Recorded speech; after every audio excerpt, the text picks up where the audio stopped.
Hi, welcome to New Hampshire Politics and Policy.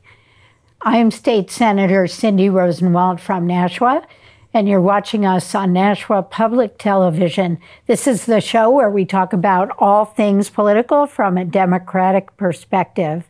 And my guest right now is State Rep candidate Carrie Spier from Ward 3. She's my neighbor.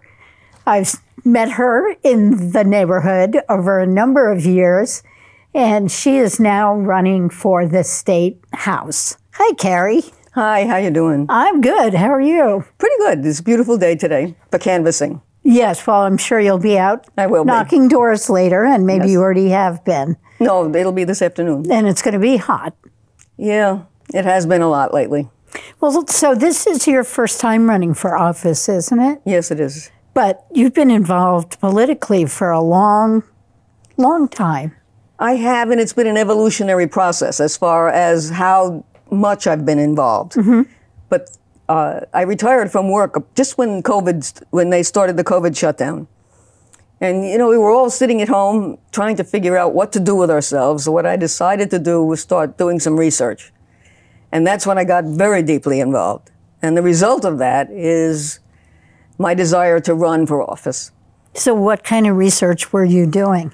I looked at all the bills that had passed and all the bills that were proposed over the past, I want to say, 4 years. Oh, wow, that's thousands of bills. Yes, it was. I didn't hit every single one, I admit that. Mm-hmm. But I hit all the ones that seemed to touch on things that either take away or add to our life. Okay. And I was very, very disappointed to find out that this great and famous live free state that I came to love over the 25 years that I've lived here is getting a lot less free. Mm-hmm. And I thought it was time for me to do something about that. So you've lived here a long time. 25, right? Yeah.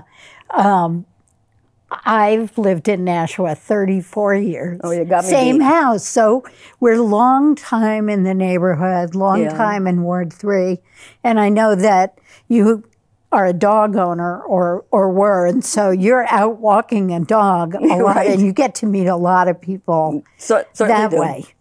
Certainly do. What were some of the issues that you are really passionate about and that you would want to help make policy on when you're elected?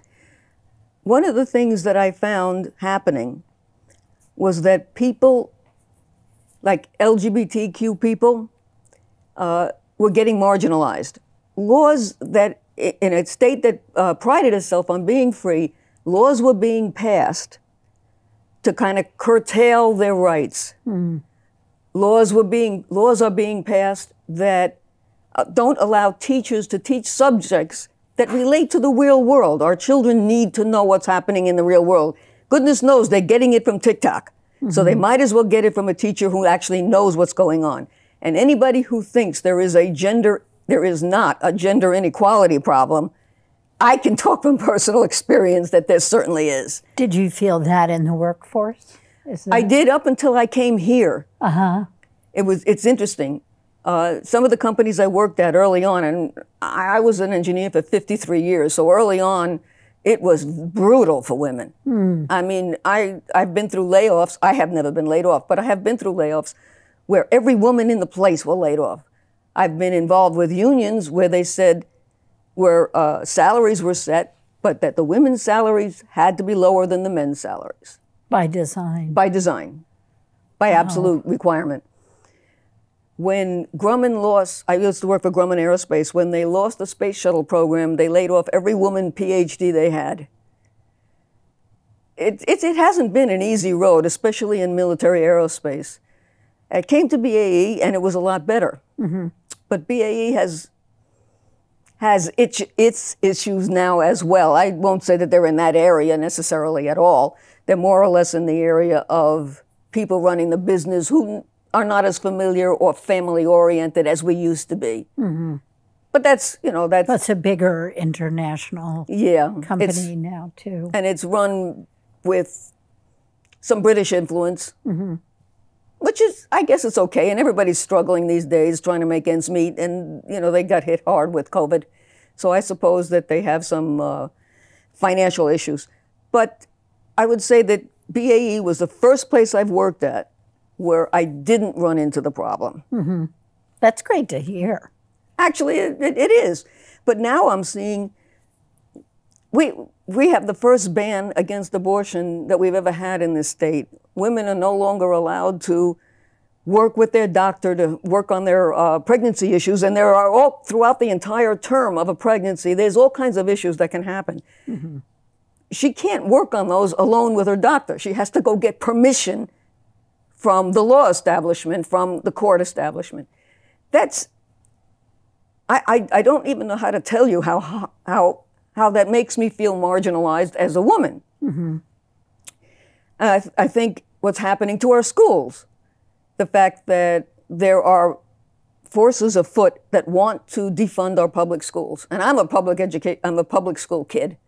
I grew up in the public school system.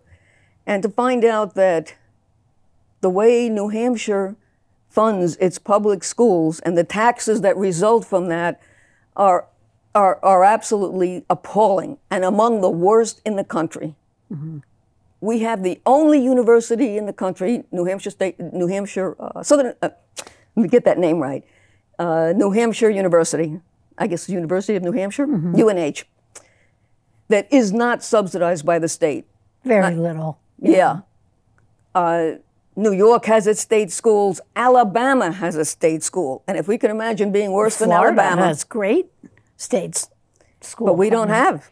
We have very little. I think it's about 7 or 8% of the university budget comes from the state. That's pretty low. It is pretty low, and employers need an educated workforce to succeed here and locate their businesses here. It's a really important recruitment tool. Is how are your public schools and how are your secondary, post-secondary education institutions? It's kind of sad that a student from New Hampshire graduates with some of the highest loan debt in the country. Mm-hmm.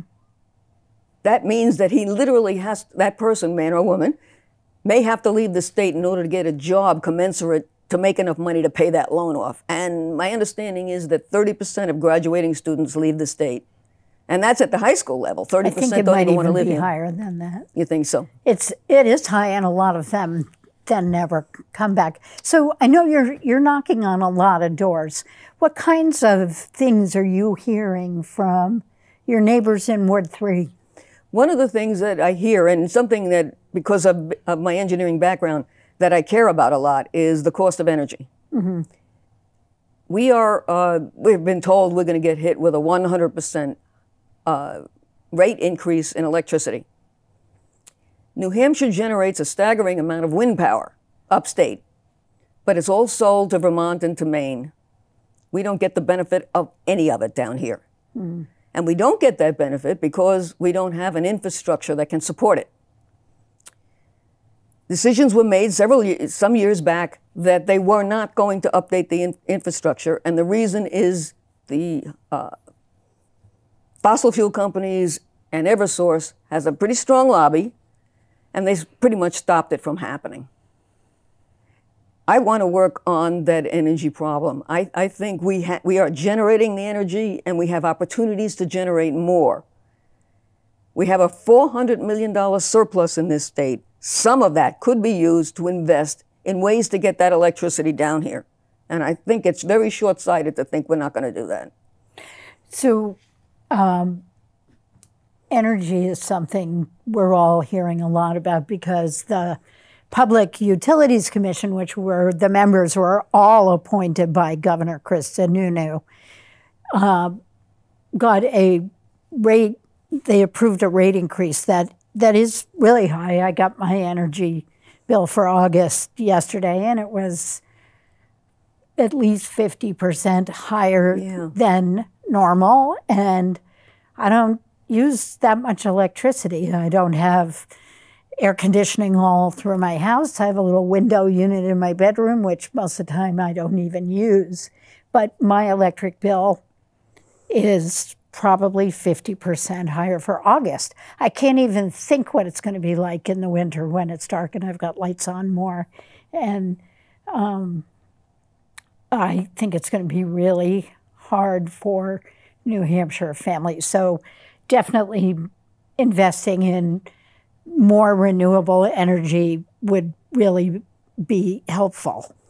Yeah. And the governor has also been quite opposed to expansion of solar. He has. But as I say, it's been because a lot of his campaign is funded by Eversource. Mm. And that's very unfortunate that we're also plagued, besides some very, very far right-wing organizations, am I allowed to say that? Right-wing people that want to effectively defund government and defund public schools. Are you talking about the Free State Project? Yeah, I didn't want to say it, but yes, the Free Staters. And more right-wing religious people that seem to want to have everybody go to religious schools. And I've seen that in my neighborhood, and it's kind of unfortunate. But getting back to the solar, what's happening is that we're being plagued by these special interest groups. And Sununu is very much in line with the fossil fuel and Eversource funding that he gets for his campaign. I mean, he does what they ask him to do. So would you want to serve on the Science, Technology, and Energy Absolutely Committee? Want to. That's my number one. That one in school. I used to tell the Democratic leader that if he ever assigned me to that committee, I would quit the legislature because I don't understand. I don't understand energy issues very well. Someday, my goal is to understand transmission versus generation. Oh. Well, you don't want me to explain that now, do you? No, we don't have time now. I can talk about Medicaid rates all day long. Most people would fall over with a big yawn. But I think, my hat's off to people who do take on the complicated issue of energy, and it really is complicated. And there are a few people in the House and the Senate that really have a good understanding. I've heard some of them. They make it sound very interesting to join it. At least interesting to me. Yeah. Well, I mean, the people who are drawn to it are really drawn to it. And the rest of us are like, okay, just I guess we're very lucky that we have some people that are interested in everything. And that's what you get with a very big House of Representatives, right? Right. Because you have a diversity of people's interests. And I think that's really great that a lot of states don't have. Right. And in the House, legislators serve on one committee, so you really can be an expert. We're about to run out of time. So if our viewers want to know more about you, how do they contact you? Well, I have a website, and it's called Nashua Ward 3 Dems.com. And I have another website which will lead you to that first website, which is carriespier.com. Those are the two places that would be best. Email would be Carrie, CARRY.SPIER@hotmail.com. Great. Well, thanks so much for being here today. It was a pleasure. I'm confident that you'll be making great energy policy for the state, and you can tell me all about it. This has been New Hampshire Politics and Policy. Thanks for joining us.